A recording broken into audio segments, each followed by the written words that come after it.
आज Sardar Patel sport enclave के भूमि पूजन और नरेंद्र मोदी स्टेडियम मोटेरा के उद्घाटन प्रसंग पर आज हम सब के बहुत आग्रहपूर्ण निवेदन को सम्मान करते हुए उपस्थित महामहिम राष्ट्रपति श्रीमान रामनाथ कोविंद जी, भारत की प्रथम महिला श्रीमती सविता कोविंद जी, गुजरात राज्य के आदरणीय राज्यपाल महोदय आचार्य देवव्रत जी, भारत सरकार के खेलकूद मंत्री मेरे साथी श्रीमान किरण रिजिजू जी, गुजरात सरकार के ऊर्जावान उप मुख्यमंत्री श्रीमान नितिन भाई पटेल जी, संसद सदस्य और जिन्होंने पूरे स्टेडियम की कंस्ट्रक्शन में बहुत योगदान दिया है, ऐसे भाई परिमल नथवाणी जी, गुजरात सरकार के मुख्य सचिव श्री अनिल मुकिम जी, एशियन क्रिकेट काउंसिल के अध्यक्ष बीसीसीआई के सचिव श्रीमान जय जी, श्री धनुराज नथवाणी जी और आज देश भर से आए हुए राज्य के सभी खेलकूद जगत के नामांकित व्यक्तिगण और उपस्थित भाइयों और बहनों, आप सभी को मैं प्रणाम कर मेरी बात की शुरुआत करना चाहता हूं। मित्रों, आज भारत के खेल जगत के इतिहास का स्वर्णिम दिन है। आज के दिन भारत के राष्ट्रपति महोदय के कर कमलों से भारत के लौह पुरुष, भारत रत्न और गुजरात के सुपुत्र सरदार वल्लभ भाई पटेल के नाम के साथ जोड़कर एक बड़े स्पोर्ट एन्क्लेव का भूमि पूजन करने की शुरुआत आज राष्ट्रपति महोदय के हाथ से हुई। स्पोर्ट्स कॉम्प्लेक्स जो बनेगा, जिसका ये विशाल स्टेडियम भी एक हिस्सा होगा, इस स्पोर्ट्स कॉम्प्लेक्स में विश्व स्तरीय सभी खेलों की व्यवस्था यहां पर होगी और देश और दुनिया के सभी खेलों के सभी खिलाड़ियों को ट्रेनिंग की भी व्यवस्था पर यहां पर होगी, उनके कोचिज को रहने की भी व्यवस्था होगी और एक साथ 3000 बच्चे यहां पर अलग अलग खेलों का ट्रेनिंग ले सके, इस प्रकार की व्यवस्था का आज निर्माण और उसकी शुरुआत, इसका भूमि पूजन महामहिम राष्ट्रपति महोदय के हाथ से हो रहा है। इसका मुझे बहुत बहुत आनंद और गौरव दोनों है, क्योंकि मैं यहां से सांसद भी हूं। राष्ट्रपति महोदय, आज आप मेरी कॉन्स्टिट्यूएंसी में पधारे हैं, इसलिए सांसद के नाते भी मैं आपका विशेष स्वागत करना चाहता हूं। मित्रों, कोविंद जी जिस दिन भारत के राष्ट्रपति बने, इस दिन भारत के करोड़ों सामान्य जनों के मन में एक श्रद्धा जागृत हो गई कि हमारा लोकतंत्र नीचे तक परकोलेट हो चुका है। एक सामान्य घर से जन्मा हुआ, संघर्ष करा हुआ व्यक्ति, एक देहात के अंदर पला बड़ा व्यक्ति अपनी शिक्षा के दम पर, अपने कर्तृत्व के दम पर, अपनी निष्ठा के दम पर और अपनी मेहनत के दम पर भारत के सर्वोच्च स्थान पर विराजमान हो सकता है। यही हमारे लोकतंत्र का गौरव। जब मैं पार्टी में था, कोविंद जी भी पार्टी का काम करते थे, हमने साथ में बहुत काम किया है। इतनी सरलता, इतनी लगन, इतनी मेहनत शायद ही किसी व्यक्ति में एक साथ मिलती है। और अपने आप को आगे न करते हुए चुपचाप अपने दिया हुआ काम करना और गौरव के साथ करना और काम को भी गौरव देना, ये किसी दक्ष व्यक्ति में ही इतने सारे गुण समाहित होते हैं। राष्ट्रपति बनने के बाद राष्ट्रपति भवन को उन्होंने आम जन के लिए खुला कर दिया और राष्ट्रपति भवन के अंदर कई ऐसी एक्टिविटियां की, कई ऐसी गतिविधियां की, जिसके माध्यम से राष्ट्रपति भवन लोगों को आज अपना लगने लगा है। और मैं मानता हूं इससे हमारे लोकतंत्र का गौरव बढ़ा है। और राष्ट्रपति महोदय, आज आप यहां पर उपस्थित हुए हैं, इसलिए मैं फिर से एक बार बड़े मन से, दिल की गहराइयों से आपको धन्यवाद कर मेरी बात की शुरुआत करना चाहता हूं। मित्रों, ये टोटल स्पोर्ट्स कॉम्प्लेक्स जो बनेगा, सरदार पटेल स्पोर्ट्स संकुल, वो 233 एकड़ भूमि में बनेगा। ये देश का सबसे बड़ा स्पोर्ट्स कॉम्प्लेक्स बनेगा। इसके साथ नारायणपुरा में एक 18 एकड़ का एक नया स्पोर्ट्स कॉम्प्लेक्स बनेगा। तो ये sports enclave, Sardar Patel sports enclave, Narendra Modi stadium और नारायणपुरा में बनने वाला स्पोर्ट्स कॉम्प्लेक्स, ये तीनों मिलाकर किसी भी अंतर्राष्ट्रीय स्पर्धा में खेलने वाले सभी खेलों को अंतर्राष्ट्रीय स्तर पर खेलने की पूरी व्यवस्था एक ही शहर में, एक ही जगह पे हो जाएगी। ये मुझे लगता है अहमदाबाद के लिए गौरव की बात है। मैं आज बताना चाहता हूं अहमदाबाद और देश के लोगों को कि तीनों चीजें मिलाकर सरदार पटेल स्पोर्ट्स एन्क्लेव, जिसका हिस्सा नरेंद्र मोदी स्टेडियम और नारायणपुरा में बनने वाला एक स्पोर्ट्स कॉम्प्लेक्स, ये तीनों चीजों को अगर मिलाते हैं तो 233 एकड़ भूमि पर कोई भी अंतर्राष्ट्रीय खेल स्पर्धा करनी है, चाहे कॉमनवेल्थ गेम करने हो, चाहे एशियाड करना हो, चाहे ओलंपिक करना हो, अहमदाबाद 6 महीने के अंदर तैयार होकर खड़ा हो जाए। इस प्रकार का स्पोर्ट्स इंफ्रास्ट्रक्चर आज यहां पर बनने की शुरुआत हुई है। और इस स्पोर्ट्स इंफ्रास्ट्रक्चर के बनने के साथ ही अहमदाबाद भारत में स्पोर्ट्स सिटी के नाम से जाना जाएगा, जो हमारे प्रधानमंत्री नरेंद्र मोदी जी गुजरात के मुख्यमंत्री थे तब देखा हुआ उनका सपना था। मित्रों, आज मैं जब यहां पर इस कार्यक्रम में बोल रहा हूं तब मुझे मोदी जी का ये सभी जो सुविधाएं खड़ी हो रही है, इसके लिए उनकी जो दूरदर्शिता थी, उनका जो विजन था, उसका जिक्र अगर मैं नहीं करूंगा तो मेरी बात अधूरी रह जाएगी। मोदी जी जब गुजरात के मुख्यमंत्री बने, कई बार उन्होंने गुजरात के मंत्रिमंडल में कहा कि गुजरातियों को 2 चीजों में आगे बढ़ना चाहिए, सब चीज में हम आगे, 2 चीजों को नहीं छोड़नी चाहिए, एक स्पोर्ट्स और दूसरा सेना में भर्ती। सेना में भर्ती का कोटा भी हमारा खाली रह जाता था और स्पोर्ट्स की दुनिया में भी गुजराती कहीं दूर दूर तक दूरबीन लेकर भी ढूंढो दिखाई नहीं पड़ते थे। वहीं से नरेंद्र भाई ने गुजरात में दोनों की चीजों की शुरुआत की और आज मुझे कहते हुए गर्व है कि जो हमारा गुजरात का कोटा है सेना की भर्ती का, वो आज खाली नहीं जाता है। गुजराती युवा आज सेना में भर्ती होना शुरू हो गया है। और जहां तक खेल कूद का सवाल है, जहां तक स्पोर्ट्स का सवाल है, खेलो गुजरात की शुरुआत करी, बड़ी बड़ी स्पोर्ट्स सुविधाओं के अंदर उन्होंने अपना योगदान दिया, उसको विजुअलाइज किया, उसको जमीन पर उतारा, उसको मूर्त रूप दिया।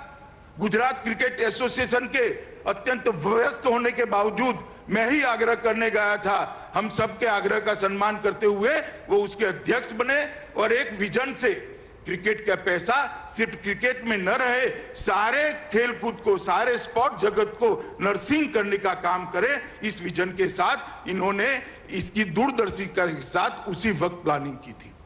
और मित्रों, जब स्टेडियम बनाने की बात आई तब उन्होंने हम सबके सामने कहा था, छोटा मत सोचकर सोचिए, गुजरात में जो भी होगा विश्व का सबसे बड़ा होगा और विश्व में सबसे बड़ा होकर रहेगा।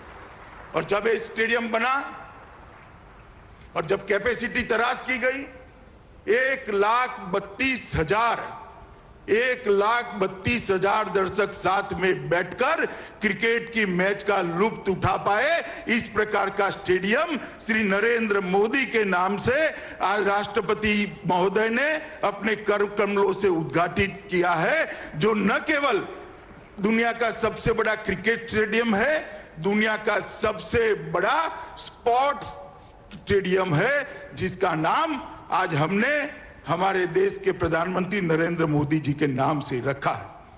ये जो सुविधाएं जो होने जा रही है, इसके पहले मैं थोड़ा क्रिकेट स्टेडियम के बारे में भी आपको बताना चाहता हूं। मित्रों, 32 ओलंपिक साइज के फुटबॉल जितना ये मैदान है। 2,48,714 वर्ग मीटर का इसका क्षेत्रफल है। 1,14,126 घन मीटर कंक्रीट और 13,306 मैट्रिक टन लोहा इसके सुदृढ़ीकरण के लिए उपयोग में किया गया है।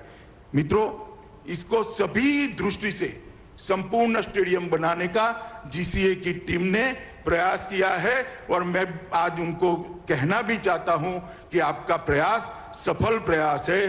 विश्व में किसी भी क्रिकेट स्टेडियम में एक साथ 11 पिच नहीं है, एक साथ 4 ड्राइंग रूम नहीं है, एक साथ चारों ड्राइंग रूम के सटू हुए चारों जिम्नेशियम नहीं है।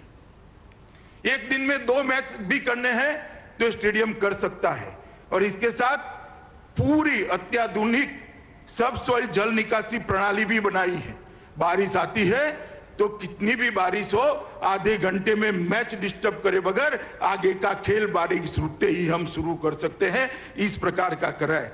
The field of play LED lights लगाए हैं जिसके कारण खिलाड़ी की परछाई पिच पर नहीं पड़ेगी, खिलाड़ी की परछाई ग्राउंड पर नहीं पड़ेगी और क्रिकेट के खिलाड़ी अपना क्रिकेट बहुत अच्छे तरीके से खेल पाएंगे और जिसमें 40 से 50% बिजली की बचत भी होने वाली है। मित्रों, जिस प्रकार का हाईटेक मीडिया रूम बनाया है, मुझे कहने में कोई झिझक नहीं है, ये दुनिया का सबसे बड़ा और सबसे हाईटेक मीडिया रूम है जो यहाँ खेलने वाले हर खेल को दुनिया तक पहुंचाने का काम करेगा। खेल चाहे नरेंद्र मोदी स्टेडियम में खेला चाहे, खेल चाहे सरदार पटेल स्पोर्ट्स एन्क्लेव के अंदर खेला चाहे, वो खेल को प्रसारित करने की व्यवस्था ये नरेंद्र मोदी क्रिकेट स्टेडियम के मीडिया रूम में है। और हाईटेक मीडिया बॉक्स जो बनाए हैं वो भी अपने आप में एक बहुत आधुनिक प्रकार के बॉक्सों का सृजन मेहनत कर कर प्लानिंग कर कर जीसीए के माध्यम से किया गया है। यहाँ पर आवाजाही के लिए बीआरटीएस से भी जुड़ने वाला है, मेट्रो भी यहाँ तक पहुँचने वाली है और जब ये रिवर फ्रंट का एक्सटेंशन समाप्त हो जाएगा, एक सुंदर मां नर्मदा और साबरमती के नीर हमेशा यहाँ शांति और शीतलता प्रदान करते रहेंगे। इस प्रकार का एक कुदरती नजारा यहाँ पर बनने का काम समाप्त हो जाएगा। और मित्रों, मैं इसके साथ में ये भी कहना चाहता हूँ कि स्पोर्ट्स कॉम्प्लेक्स के अंदर ही, नरेंद्र मोदी स्टेडियम के अंदर ही अलग अलग प्रकार के कई खेल को खेलने की व्यवस्था की है, खिलाड़ियों को रहने की व्यवस्था की है और इसके कोचिज को रहने की व्यवस्था भी सरदार पटेल स्पोर्ट एन्क्लेव के अलावे करी। और इसके साथ अहमदाबाद शहर, गांधीनगर जिला और अहमदाबाद ग्रामीण जिला के 600 स्कूलों को हम इसके साथ जोड़ने वाले हैं जिनके पास अपने प्लेग्राउंड नहीं है। इनके पास अपने प्लेग्राउंड नहीं है, बच्चों को खेलने की सुविधा ही नहीं। अगर बच्चा खेलेगा नहीं तो हारेगा कैसे? वो हार को हजम नहीं कर पाएगा। जीतने का जज्बा कैसे खड़ा होगा, जीतने का जुनून कैसे खड़ा होगा? और ये संस्कार जो बच्चे में रह जाते हैं वो उसको एक अच्छा मनुष्य बनते हुए रोकते हैं। हम 650 स्कूलों को, 600 से ज्यादा स्कूलों को, लगभग 650 स्कूलों को इस नरेंद्र मोदी स्टेडियम के साथ जोड़ने वाले हैं। 34 बसें उनको लाने ले जाने का काम करेगी। इनके सारे पीटी के पीरियड एक साथ कर कर सप्ताह में एक दिन बच्चा यहाँ आएगा, पूरा दिन खेलेगा, खाना भी यहाँ खाएगा और शाम को सुरक्षित अपने घर पर पहुंच जाए। एक कंप्लीट 3 जिलों की स्पोर्ट की सुविधा यहाँ पर खड़ी हो, इस प्रकार के विजन के साथ मोदी जी ने इसका स्केच बनाया था। मुझे आनंद है कि इनके बाद मैं अध्यक्ष बना, इनके बाद ये जीसीए की टीम यहाँ पर बैठी है, जय और धनराज बैठे हैं। इन सब ने इकट्ठा बैठ कर होकर आज मोदी जी के विचार को जमीन पर उतारने का काम किया है और नरेंद्र मोदी स्टेडियम देश की सेवा करने के लिए यहाँ पर है। स्टेडियम ऐतिहासिक स्टेडियम है, कई सारे रिकॉर्ड यहाँ पर बन रहे हैं, आज भी बने हैं। आज भी एक मैच यहाँ शुरू होने जा रहा है। पिंक बॉल का मैच पहली बार स्टेडियम पे खेला जाएगा और मुझे कहते हुए बड़ा आनंद है, मैच के रेफरी श्रीनाथ है। मित्रों, श्रीनाथ के लिए ये जो हमारा स्टेडियम, ये भूमि है, बहुत यादगार है कि उन्होंने यहाँ पर ही अफ्रीका के सामने मैच खेलते हुए 6 विकेट झटकाए थे और भारत को विजय दिलाने का काम किया था।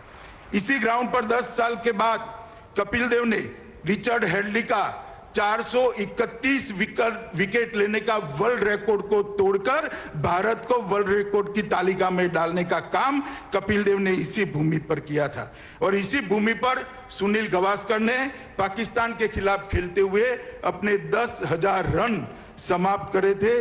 इसी भूमि पर मास्टर ब्लास्टर सचिन तेंदुलकर ने 2011 के वर्ल्ड कप में एक दिवसीय मैच में 18,000 रन पूरा करने का काम किया था। इसी भूमि पर सचिन तेंदुलकर ने अपनी कैरियर के 20 साल भी पूरे किए थे।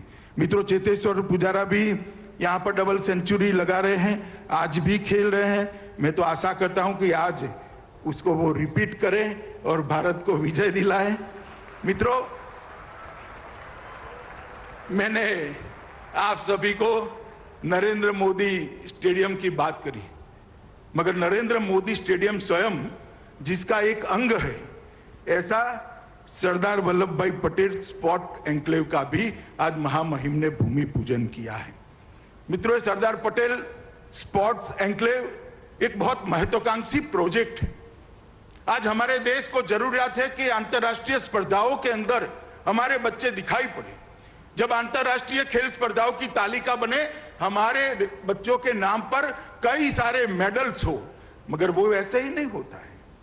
उनको खेलने के लिए इंफ्रास्ट्रक्चर बनाना पड़ेगा, इंटरनेशनल स्तर की कोचिंग की व्यवस्था करनी पड़ेगी, इंटरनेशनल कोच उपलब्ध कराने पड़ेंगे। और यही अगर सब एक जगह पे हो जाता है तो सोने में सुहागा होता है। नरेंद्र मोदी जी ने हमारे अहमदाबाद को, मेरी कॉन्स्टिट्यूएंसी को एक बहुत बड़ी गिफ्ट दी है सरदार वल्लभ भाई पटेल स्पोर्ट एन्क्लेव को बनाकर। मित्रों, मोदी जी की सरदार पटेल के लिए जो श्रद्धा है वो अगाध है। सरदार पटेल का जो योगदान देश को आजादी के बाद एक करने में रहा, शायद सरदार न होते तो हम बिखर जाते, कहीं नहीं होते। सरदार का ये दृढ़ निश्चयी स्वभावी था कि जिन्होंने 600 से ज्यादा राजों रजवाड़ों को, रियासतों को एक करने का काम किया, मगर उनके साथ इतिहास में बहुत अन्याय किया गया। जब जब कांग्रेस का शासन रहा, सरदार पटेल को भुलाने का प्रयास कर दिया।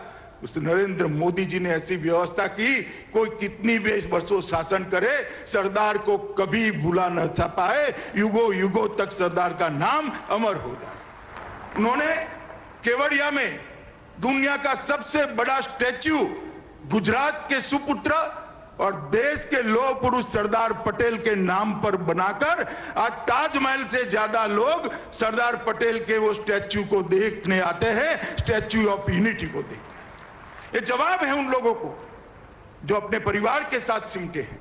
और आज मोदी जी के ही गाइडेंस से, मोदी जी की ही प्रेरणा से यहाँ सरदार पटेल स्पोर्ट्स एन्क्लेव बन रहा है, जो आने वाले कई सालों तक देश भर के बच्चों को दुनिया के खेल स्पर्धाओं में आगे आने के लिए एक बहुत अच्छा प्लेटफॉर्म देने का काम करेगा। मित्रों, स्पोर्ट्स कॉम्प्लेक्स जिसका एक हिस्सा नरेंद्र मोदी स्टेडियम है और नारायणपुरा का स्पोर्ट्स स्टेडियम भी रहेगा और गांधीनगर का क्रिकेट स्टेडियम भी रहेगा। ये सब मिलाकर कोई खेल ऐसा नहीं होगा जो ओलंपिक के अंदर खेला जाता होगा और इसको खेलने की सुविधा नहीं होगी। ओलंपिक के अंदर खेलने जाने वाले सारे खेल एक ही जगह पे खेलने की व्यवस्था आज नरेंद्र मोदी जी की प्रेरणा से, राष्ट्रपति महोदय के कर कमलों से इसका भूमि पूजन होने जा रहा है। और मित्रों, इसके साथ 3,000 खिलाड़ियों को रहने की अलग से व्यवस्था है। 3,000 बच्चे यहाँ रहकर अपने आप को, अपने कोच के मार्गदर्शन में अपने आप को आगे बढ़ा सकते हैं। 250 से ज्यादा अंतरराष्ट्रीय स्तर के कोचेस की रहने की व्यवस्था है। ढेर सारे बच्चे यहाँ पर बैठे हैं। मैं इनको कहना चाहता हूं कि आपको जो स्ट्रगल करनी पड़ी है वो स्ट्रगल अगली पीढ़ी को न करनी पड़े, इसलिए पूरी सुविधा देश के प्रधानमंत्री जी आज बना रहे हैं। मित्रों, ये एन्क्लेव सभी अंतरराष्ट्रीय मानकों और उच्चतम खेल के सिद्धांतों के अनुसार तैयार किया गया है और किसी भी एक शहर में इस प्रकार की व्यवस्था भारत में नहीं है। इसीलिए मैंने कहा कि मोदी जी ने हेरिटेज सिटी तो बनाया था, अहमदाबाद को। आज अहमदाबाद भारत का स्पोर्ट सिटी भी बनने के लिए तैयार खड़ा है और अहमदाबाद भारत का स्पोर्ट सिटी माना जाएगा। खेल के कई कुंभ, ये भूमि जो अभी दिखाई पड़ रही है साबरमती की, वहां पर आने वाले दिनों में होगा। ये टोटल ये तीनों मिलाकर 233 एकड़ भूमि पर ये स्पोर्ट्स संकुल बनेगा और लगभग 93 लाख वर्ग फीट सिर्फ दाहिनी ओर है स्टेडियम को छोड़कर 93 लाख वर्ग फीट का स्पोर्ट्स संकुल होगा। लगभग 4600 करोड़ रुपए की लागत आएगी, 3200 करोड़ रुपए का सरकारी निवेश होगा, 1400 करोड़ रुपया public partners public PPP model पर इसको ले जाएंगे। और गुजरात सरकार ने, नितिन जी यहाँ बैठे हैं, मैं उनका और विजय भाई का धन्यवाद करना चाहता हूं कि बहुत बड़ी भूमि भी यहाँ पर देने का काम गुजरात सरकार ने किया है। मित्रों, ट्रैक एंड फील्ड तथा फुटबॉल के लिए 50,000 लोगों की बैठने की क्षमता वाला एक एथलेटिक स्टेडियम यहाँ बनेगा। एकाधिक दर्शक खेल के लिए 12,000 लोगों की सुविधा वाला इंडोर स्टेडियम बनेगा।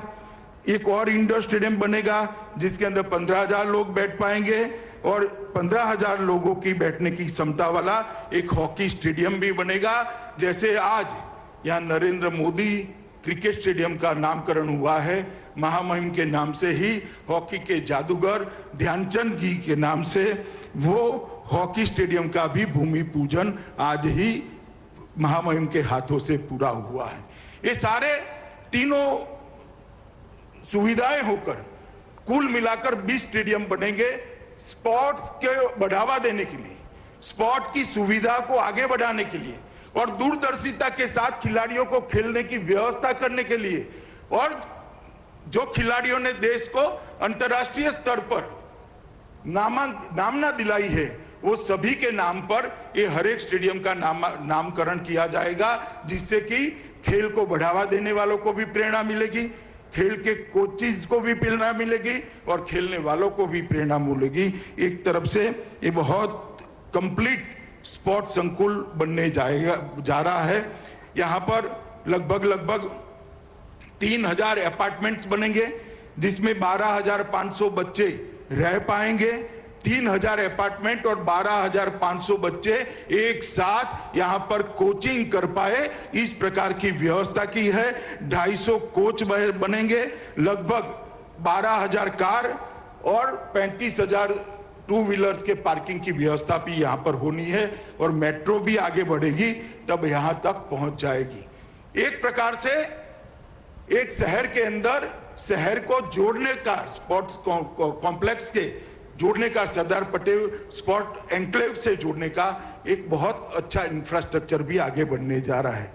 नारायणपुरा के अंदर लगभग 17 एकड़ से बड़ी जमीन के अंदर 77,000 चौरस मीटर के एरिया में 458 करोड़ के रुपए की लागत से एक दूसरा स्पोर्ट्स कॉम्प्लेक्स भी बनने जा रहा है, जिसका भी नामकरण होना बाकी है। मेरे लिए आनंद की बात है, रिज्जू जी यहाँ बैठे हैं, अभी बजट के बाद इन्होंने इसको अप्रूव किया है। और मेरे लिए आनंद की बात है, गांधीनगर स्टेडियम भी मेरी कॉन्स्टिट्यूएंसी में है, नरेंद्र मोदी स्टेडियम भी मेरी कॉन्स्टिट्यूएंसी में है, सरदार पटेल एन्क्लेव भी मेरी कॉन्स्टिट्यूएंसी में है और ये नारायणपुरा का स्पोर्ट्स कॉम्प्लेक्स भी मेरी कॉन्स्टिट्यूएंसी में होने वाला है। तो पूरा खेल का इंफ्रास्ट्रक्चर गांधीनगर लोकसभा क्षेत्र में होने वाला है, इसका मुझे बहुत आनंद है। एथलेटिक स्टेडियम बिल्डिंग वहां पर एक बनने वाला है, जिसके अंदर अलग अलग प्रकार के 33 खेलों को खेला जाएगा। मल्टी स्पोर्ट स्टेडियम भी वहां पर बनने वाला है। टेनिस स्टेडियम बहुत बड़ा इंटरनेशनल स्टैंडर्ड का बनने वाला है। एक्वेटिक स्टेडियम बिल्डिंग भी वहां पर एक बनने वाला है। स्विमिंग पूल की भी सारी व्यवस्थाएं वहां पर बनने वाली है और कुल मिलाकर वहां पर भी 6,000 वाहनों के पार्किंग की व्यवस्था भी करी है। ये सारी सुविधाओं को विजुलाइज कर संकलित किया गया है, जिससे रिपीटेशन भी न हो, अंतर्राष्ट्रीय स्तर की भी बने। और जब कोई अंतर्राष्ट्रीय स्पर्धा के लिए अहमदाबाद शहर को और भारत को बिडिंग करना है, तब वो 50 किलोमीटर के दायरे में जो अंतर्राष्ट्रीय स्तर का मानांक माना गया है, ये सारी सुविधाएं 50 किलोमीटर के दायरे में भी होगी। इसकी ट्रांसपोर्टेशन की भी व्यवस्था होगी। एक संपूर्ण दूरदर्शिता के साथ अहमदाबाद के अंदर इतने बड़े स्पोर्ट सुविधाओं का आज भूमि पूजन, लोकार्पण सब होने जा रहा है। मित्रों, मैं आज इतना जरूर कहना चाहता हूं, मैं मोदी जी के साथ 2003 से काम कर रहा हूं, वैसे तो 2080 से काम कर रहा हूं, मगर मोदी जी मुख्यमंत्री बने और मैं उनकी मंत्रिमंडल का सदस्य था। वो वहां पर प्रधानमंत्री बने, मैं पार्टी का राष्ट्रीय अध्यक्ष बना। आज दूसरी बार वो प्रधानमंत्री बने, मैं उनकी मंत्रिमंडल में उनका साथी नाते काम करता हूं। मित्रों, उन्होंने हमेशा कहा है कि जब तक खेल में युवा आगे नहीं बढ़ सकता है, देश के लिए युवा कुछ नहीं कर सकता है। और इसलिए इन्होंने खेलो इंडिया की शुरुआत की, फिट इंडिया मूवमेंट को हाथ में लिया और खेलो इंडिया की शुरुआत को 2018 में जो हुई, इतनी अच्छी सफलता मिली है जिसके कारण अब आप कोई भी स्पर्धा हो, कॉमनवेल्थ की हो, एशियाड की हो, ओलंपिक की हो, तालिका के अंदर भारतीयों के नाम दिखाई पड़ रहे हैं। एक पारदर्शी चयन की प्रक्रिया बनाई, इनके कोचिंग की व्यवस्था करी, इनको उचित कैलोरी में, उचित मात्रा में आहार मिल पाए, इसके लिए दुनिया भर के एक्सपर्ट को भारत सरकार ने रखा और एक बजट के अंदर मस्त मोटी बढ़ोतरी कर स्पोर्ट की सुविधाओं को बढ़ाने का काम करा और तहसील तक स्पोर्ट्स को नीचे तक, तहसील तक परकोलेट करने के लिए उन्होंने बहुत पेन लेके आगे बढ़े हैं। और मैंने इस बात को बहुत नजदीक से देखा है और देश में एक स्पोर्ट्स यूनिवर्सिटी भी मणिपुर में उन्होंने बनाई, नॉर्थ ईस्ट स्पोर्ट्स में सबसे आगे होता है, वहां पर बनाई और आज अहमदाबाद में पूरी स्पोर्ट्स की सुविधाएं बनने जा रही है। मैं मानता हूं मित्रों कि ये दिन अब दूर नहीं है कि आने वाले दिनों में एशियाड हो या ओलंपिक हो, हमें हमारे लोगों के, हमारे खिलाड़ियों के नाम हर तालिका के अंदर सिल्वर, गोल्ड लेते हुए नजर आए। वो दिन भारत के लिए बहुत नजदीक है। आने वाले 8-10 साल में ही इस सुविधाओं से खड़े हुए खिलाड़ी दुनिया के अंदर अपना जज्बा दिखाते हुए भारत माता को सम्मान दिलाने का काम करेगा। मित्रों, मैं आज यहाँ से देश भर के युवाओं को अपील करने भी आया हूँ कि मोदी जी जब से प्रधानमंत्री बने तब से उन्होंने देश का सम्मान दुनिया में बढ़ाया है और अब उन्होंने आत्मनिर्भर भारत का नारा दिया है। आत्मनिर्भर भारत का नारा का मतलब सिर्फ अर्थतंत्र के अंदर आत्मनिर्भरता नहीं है, हर क्षेत्र के अंदर आत्मनिर्भरता होनी चाहिए और खेलों के अंदर भी आत्मनिर्भरता होनी चाहिए और खेलों पर भी, खेलों की दुनिया में भी भारत का नाम दुनिया में सर्वोच्च जगह पर रखने का लक्ष्य लेकर हमारे युवाओं ने परिश्रम करना चाहिए। जहां तक इंफ्रास्ट्रक्चर का सवाल है, जहां तक कोचिंग का सवाल है, जहां तक एक वायुमंडल बनाने का सवाल है, मैं आपको मोदी जी की ओर से गारंटी देता हूं, नरेंद्र मोदी सरकार 1 इंच भी आपकी मेहनत से पीछे नहीं हटेगी। चाहे इंफ्रास्ट्रक्चर देने की बात हो, चाहे वायुमंडल देने की बात हो, चाहे प्लेटफॉर्म देने की बात हो, मगर हमारा युवा आए, खेलों को अपनाएं, खेलों को अपनी कैरियर बनाएं और आगे बढ़े और दुनिया में, खेलों की दुनिया में भारत का नाम रोशन करें। और आज ये जो सुविधाएं यहाँ हो रही है, मुझे बहुत आनंद है कि ये एक शुरुआत है, अंत नहीं है और हम सबका सौभाग्य है कि शुरुआत करने के लिए हमारे महामहिम राष्ट्रपति स्वयं पधारे हैं। उनके प्रेरणा से, उनके करकमलों से आज जो यहाँ पर काम शुरू हो रहा है, ये निश्चित ही दुनिया में भारत को यश दिलाएगा, दुनिया में भारत को विजय दिलाएगा और मोदी जी का जो आत्मनिर्भर भारत का सपना खेलों के क्षेत्र में भी हम पूरा करेंगे।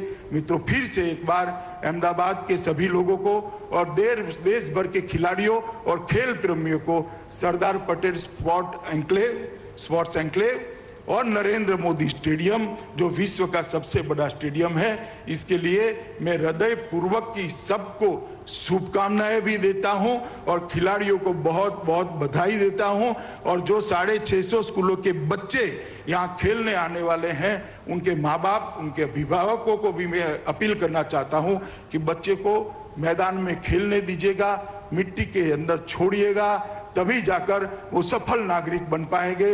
हार को पचाने की आदत पड़ेगी, जीतने का जज्बा आएगा, जीत की आदत पड़ेगी तो जो काम करेगा उसमें वो आपका नाम रोशन करेगा। सभी अभिभावक खेलों के लिए अपने बच्चे को ये स्पोर्ट्स कॉम्प्लेक्स और नरेंद्र मोदी स्टेडियम के भेजने का संकल्प करें।